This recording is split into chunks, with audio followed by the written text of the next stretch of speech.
Salam alaikum. Donc, on va revenir à la série de la topologie sur R. Et donc, jusqu'à maintenant, on a bien sûr vu tout simplement la notion de des ouverts et des fermés, comment ils sont caractérisés dans la topologie sur R, et bien sûr la notion de point d'accumulation, etc. Et maintenant, on va passer à un concept qui est très important, qu'on appelle la compacité. C'est un concept que je ne vais pas trop en parler en détail dans cette série de l'analyse parce qu'il fait partie, c'est un concept qui est topologique, mais bien sûr, on va en avoir besoin par la suite, bien sûr, quand on va faire les fonctions continues ou bien l'int- le- l'intégration, ainsi de suite. Et on va toujours parler des intervalles compacts, des ensembles compacts. Et donc, du coup, c'est très important de l'expliquer, mais avant de l'expliquer, ou bien de donner la définition, on va quand même essayer de le motiver, c'est-à-dire essayer de donner c'est quoi l'intuition qui est derrière cette capacité et pourquoi elle est importante. Alors, pour comprendre l'importance de la capacité, ce qu'on va faire au début, c'est qu'on va penser aux ensembles qui sont finis. Alors, rappelons, quand on a un ensemble qui est fini, généralement, les choses dans l'ensemble fini, ils sont plus simples. À chaque fois, quand on a un truc qui est fini, on peut facilement démontrer des choses, on peut facilement trouver des choses, on peut facilement voilà, prouver des trucs ou bien des résultats sur des ensembles finis. Par contre, quand on est dans l'infini, c'est pas aussi évident, d'accord? Parfois, quand on est dans l'infini, il y a pas mal de choses qu'on ne peut pas conclure parce que l'infini, par définition, elle est infinie, c'est-à-dire on n'a pas vraiment le contrôle pas forcément on n'a pas le contrôle, mais on sent qu'on n'a pas le contrôle sur les ensembles qui sont infinis. Et donc, du coup, c'est difficile d'imaginer l'infini, sauf bien sûr pour les gens qui ont toujours qui ont des craintes pour visualiser ça. Et donc, par contre, quand on est bien sûr dans l'ensemble fini, généralement, comme je dis, les choses, ils sont simples. Alors, une des choses qu'on peut trouver, par exemple, sur un ensemble qui est fini, qu'on ne peut pas trouver sur un ensemble qui est infini, c'est cette notion que, imaginons par exemple qu'on a une suite, qu'on a x bien sûr qui est fini, d'accord? Et on peut prendre x dans ce cas-là dans R, puisqu'on est dans l'analyse. Et j'ai en fait une suite quelconque dans X, bien sûr une suite qui peut avoir, on va dire, des termes x1, x2, x3 jusqu'à l'infini.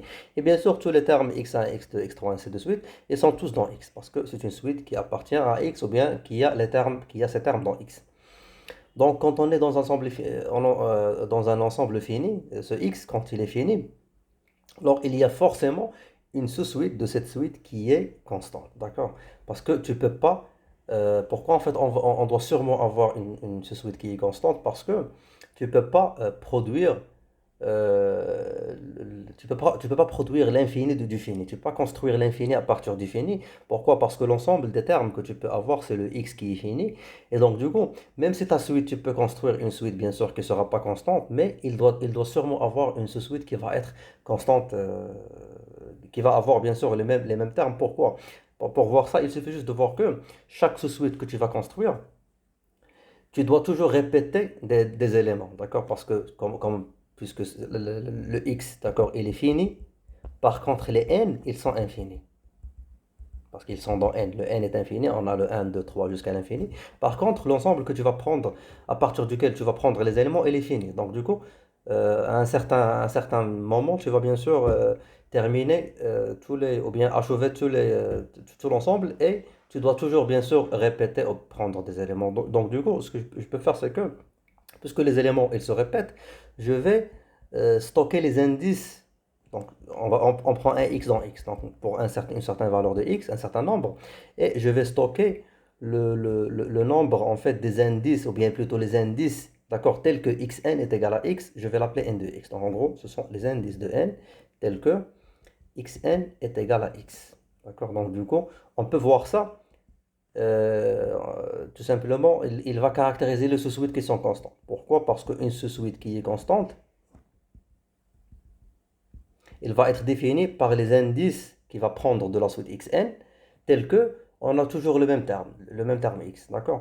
Donc pour dire qu'il existe une sous-suite qui est constante, cela revient à dire que tu vas trouver ce n de x, ce n de x doit être infini. Parce qu'en fait, si tu as le n de x, il est fini, c'est-à-dire quoi? C'est-à-dire que tu as tout simplement, pour les termes qui sont constants, tout simplement, c'était un nombre fini de termes. Dans ce cas-là, c'est pas vraiment toute la sous-suite. Donc, du coup, si tu arrives à trouver que le n de x, tout simplement, c'est fini, donc du coup, ce sera un n1, n2 jusqu'à np par exemple.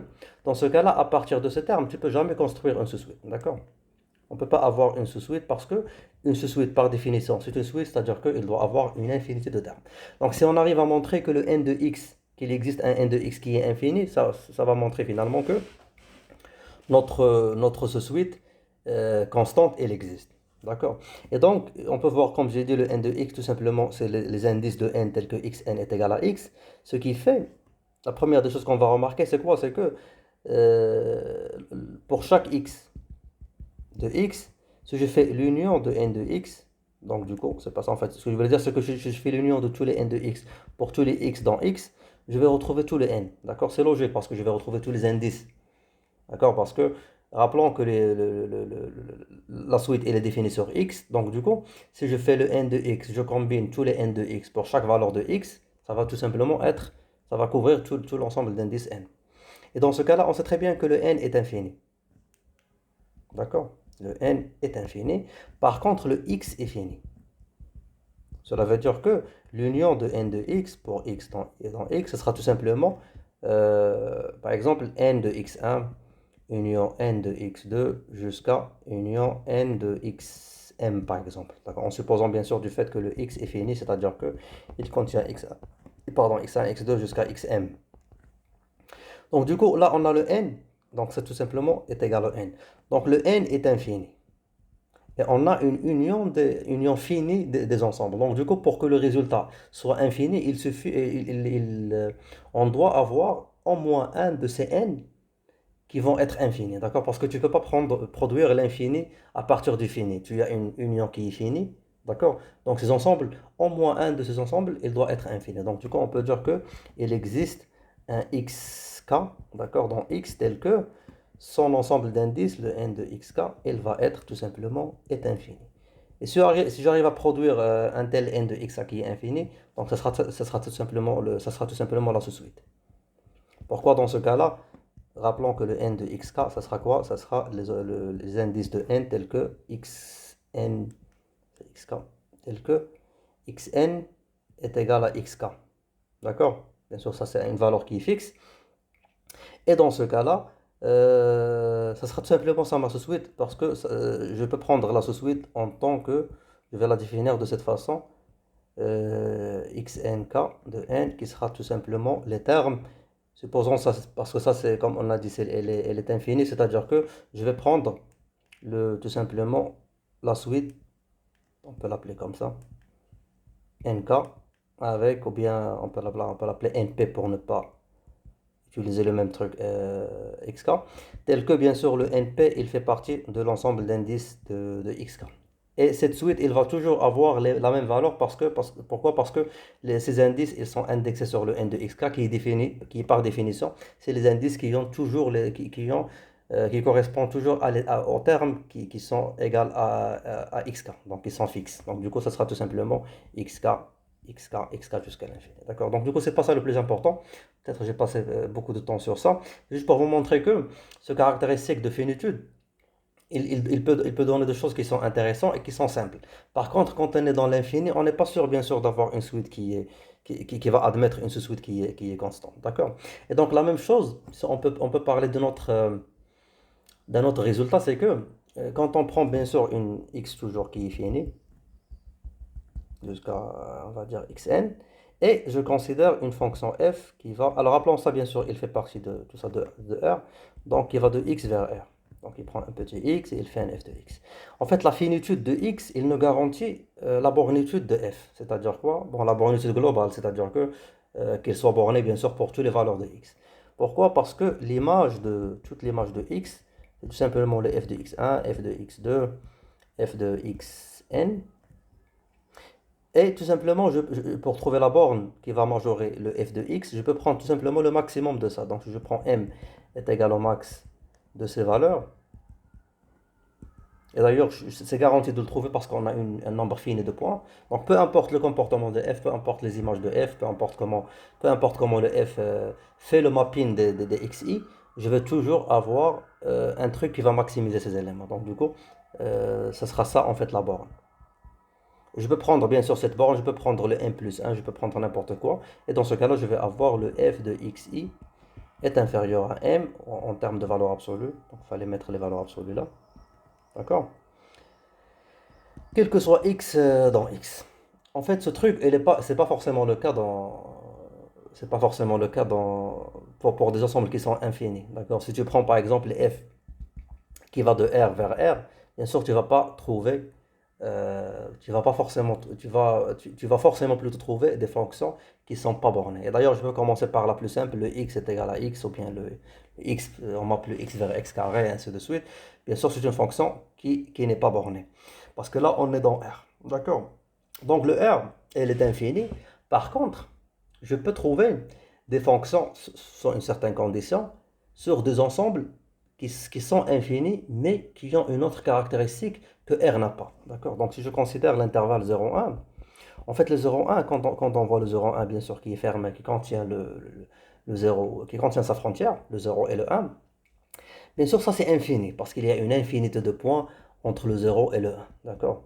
Il y a une infinité. Par contre, il a une certaine finitude, ou bien une presque finitude, par rapport à R. D'accord? Et cette presque finitude, c'est ce qu'on appelle la compacité. D'accord? En fait, les premiers exemples des ensembles qui sont compacts sur R, c'est les intervalles fermés. Parce que ils ont la caractéristique d'abord qu'ils soient fermés. Et la deuxième, c'est qu'ils soient bornés. Parce que quand tu as un intervalle qui est fermé, il est forcément borné. D'accord? C'est vrai même pour des intervalles ouverts. Ils peuvent être la même chose pour des intervalles ouverts. Par exemple, le 0,1, bien sûr, il est borné. Bon, j'ai écrit ça sur la forme. Donc, du coup, si je fais le 0,1 comme ça, bien sûr, ça c'est borné, mais elle n'est pas fermée. Et ce truc en fait, c'est le fait que le 0,1, même s'il est borné, ne soit pas fermé, euh, ça va casser cette presque finitude dont on parle. D'accord? Donc, ce qui est intéressant sur le 0,1 fermé par rapport au 0,1 qui est ouvert, c'est que je peux produire des fonctions, d'accord, de 0,1 vers le R qui sont bornées. Il suffit juste qu'ils soient continus, d'accord? Donc, du coup, c'est un des résultats qu'on va démontrer quand on va parler de la continuité, c'est que chaque fonction continue sur un intervalle borné, ou bien sur un intervalle, pardon, qui est compact, cette fonction, elle est bornée, d'accord? Par contre, on ne peut pas dire ça sur le 0,1, d'accord? Et on peut voir par exemple, on peut construire un exemple de fonction qui va aller de 0 fermé vers R.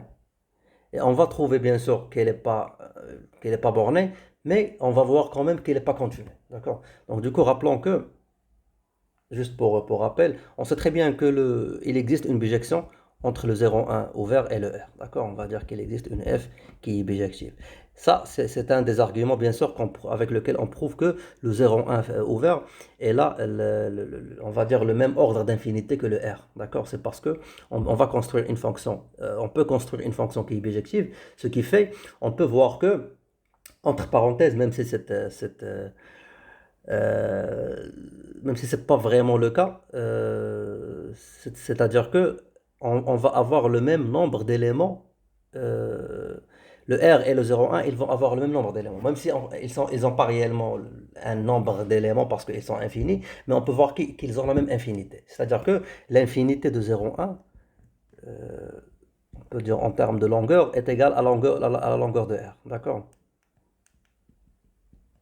Et donc, du coup, on peut imaginer que le 0,1 ouvert, il contient, on va dire, le même nombre ou bien la même infinité de R. Et cette fonction, bien sûr, elle est très connue. C'est quand on fait le x et on fait la tangente de pi fois x moins 1 demi. En fait, cette construction, elle vient du fait que la tangente, elle est infinie la tangente de x sur le moins pi sur 2 sur R. D'accord? Cette fonction, bien sûr, elle est pas bornée parce que à pi sur 2 elle tend vers plus l'infini, à moins pi sur 2 elle tend vers moins l'infini. Et donc, du coup, cette fonction, c'est juste une adaptation de celle-là pour qu'on a le domaine qui est égal à 0,1. Donc, du coup, il y a une certaine translation, une certaine dilatation, une translation avec le moins 1 demi et une dilatation avec le pi pour construire une fonction bijective. Donc, du coup, je pense que je m'arrête là. On va continuer dans la vidéo prochaine, Inch'Allah.